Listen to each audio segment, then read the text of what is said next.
Hello everyone and welcome. In today's session, we are going to explore one of the most powerful and radical works in modern Indian thoughts, Annihilation of Caste by Dr. B.R. Ambedkar. This text isn't a book, it's a revolutionary manifesto that boldly questions the very foundation of the caste system in India. Ambedkar's argument go far beyond reforms. They call a complete destruction of the caste hierarchy and the reimagining of Indian society based on equality, justice, and human dignity. So, even today, decades later, these works continue to shape discussion around social justice and equality. So, introduction to understanding Ambedkar's seminal work. So, first, who is Ambedkar? Ambedkar, Dr. B.R. Ambedkar, Dr. Bhima Rao Ramji Ambedkar, known as Baba Saheb Ambedkar, was a jurist, economist, and social reformer born in 1891. Despite facing severe discrimination as a Dalit, he rose to become the chief architect of the Indian Constitution. Ambedkar's intellectual brilliance and his lived experiences gave him deep insights into the mechanism of social oppression through his writing and activism. He became the strongest voice against untouchability and caste-based inequality, dedicating his entire life to the upliftment of marginalized communities. So his approaches to reform was rooted in reason, morality, and the belief that truly democracy can exist only when equality and fraternity become social realities. So, the genesis of the text is the story behind Annihilation of Caste is fascinating as the text itself. In 1936, Ambedkar was invited by the Jat Pat Todat Mandal, a reformist Hindu organization from Lahore, to deliver the presidential address at their annual conference. However, when the organizers read his draft, they found it too radical. Ambedkar's speech questioned the authority of Hindu scriptures and directly criticized the religion for sustaining the caste system. Unwilling to compromise, Ambedkar refused to tone down his argument.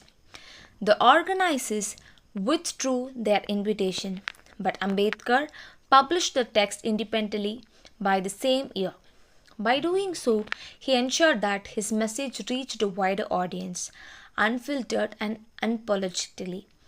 So, what do you mean by the Jat Pat Todat Mandal context?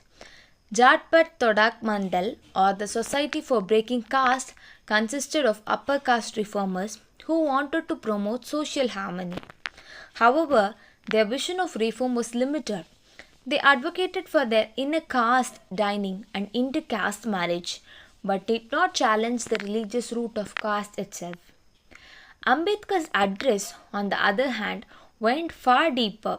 So he argued that partial reforms cannot dismantle a system that is spiritually and morally justified by religion. To him, the problem was not social practice alone. It was philosophical and theological, and therefore the solution had to be equally radical. So, Ambedkar's core critique. Ambedkar's central argument was simple yet revolutionary. He said that caste is not just a division of labor, it is a division of laborers. So, it is a system that denies human dignity and equality.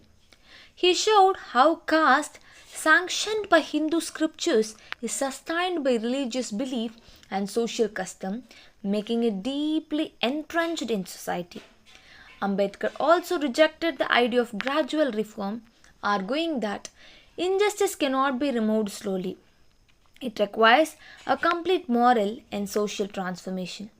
To truly annihilate caste, one must be willing to question and reform the very foundation of religion and tradition. Radical proposals, that is, solutions.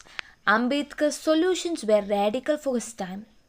He proposed intercaste marriage as a vital step towards breaking endogamy, the practice of marrying within one's own caste, which he identified as the core mechanism of caste prevention and preservation.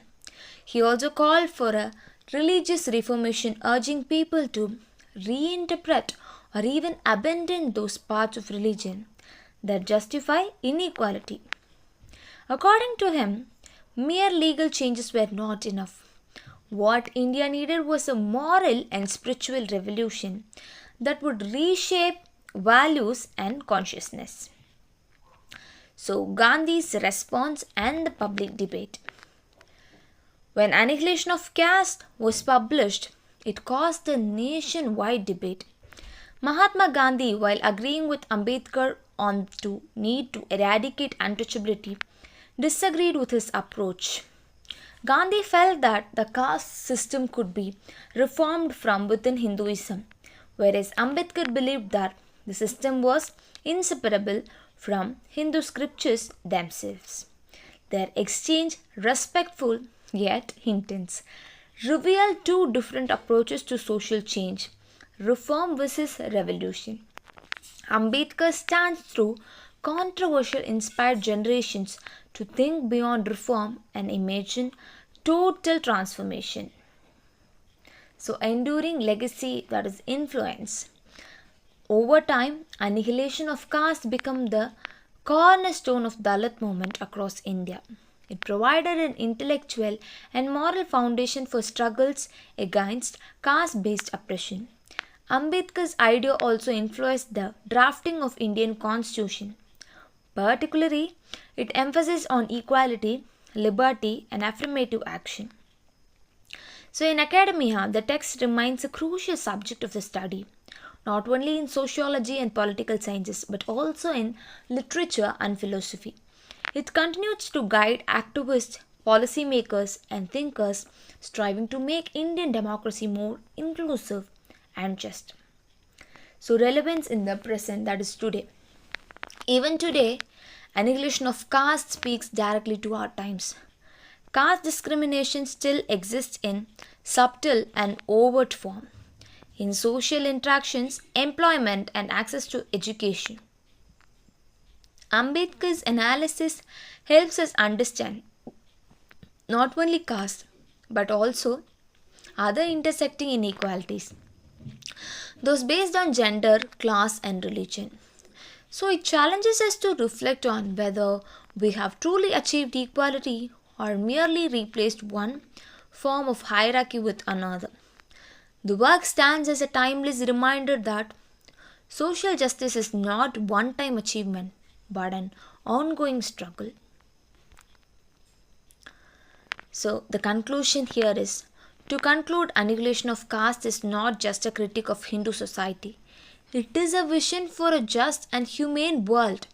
Ambedkar's courage to question his moral conviction and his insistence on equality make this work one of the most important texts in the modern Indian history. It calls upon us to look within to recognize the true freedom lies not in political independence alone, but in the liberation of the human mind from prejudice, inequality, and fear. As Ambedkar powerfully said, cultivation of mind should be the ultimate aim of human existence. So thank you all. Meet you in the next session. Until then, bye from Dhanya.